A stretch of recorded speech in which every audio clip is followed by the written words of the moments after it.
We're going to spend almost this entire year focusing on the American system of government. At the end of the day, it's a U.S. government and politics class. There are other types of governments that clearly exist in the world today and have existed historically. And it's just interesting to see kind of where we fall compared to other systems of government. So one of the major ways that you can classify different systems of governments is by asking the question, who rules? If you were to answer the question, who rules, and the answer is none, then you're clearly talking about what we refer to as anarchy. Anarchy is the absence of government, the lacking of government, no rules, no regulations, no government officials, nothing.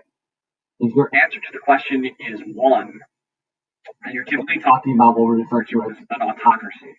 An autocratic style of government is generally when power is concentrated in the hands of one individual. So there are different types of autocracies. The ones that you'd be most familiar with are monarchies and dictatorships.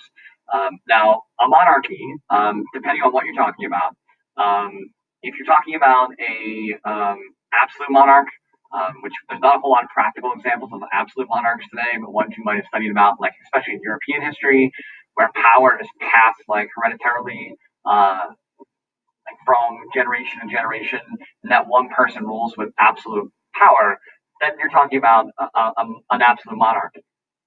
There aren't a whole lot of those that exist today.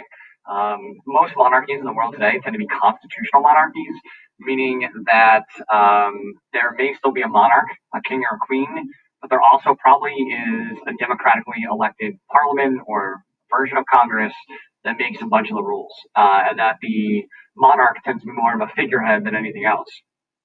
Clearly, England's an example of this today.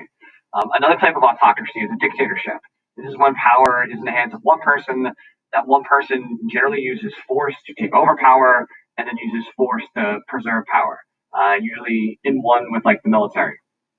There are obviously modern day dictatorships that exist today. Most of the world's dictatorships today exist on the African continent. If your answer to the question is a few people rule, then you're talking about an oligarchy. An oligarchy is not one person, not a bunch of people, but like a minority of people have power in their hands. An example of this would be South Africa in the 1960s, 70s, and 80s, in which the white, extreme white minority population was able to oppress the large black South African population through a system that we know as apartheid. So that'll be an example of an oligarchy. A theocracy is when religion and government sort of become one and the same. You could have this as an autocracy or an oligarchy, where religious officials are government officials and government officials are religious officials, and there's a blending of those two areas. Clearly, this is something that within the American system, we've gone to great lengths to sort of like distance religion and politics from each other. And then the last answer to the question is when you're talking about lots of people that get to share in the decision-making process, we're talking about democracy. There's two types of democracy.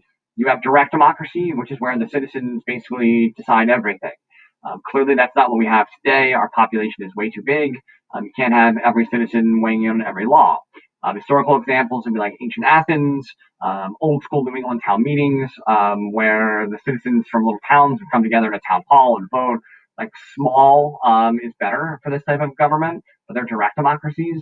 What we have, a couple different names: representative democracy, indirect democracy, a republic. They're all kind of the same thing, in which the citizens exercise their influence by electing government officials, and then once in power, those government officials make a majority of the governmental decisions. So again, these are the different types of government that exist. We'll put most of our focus on democracy this year, but clearly there are lots of other options that are out there.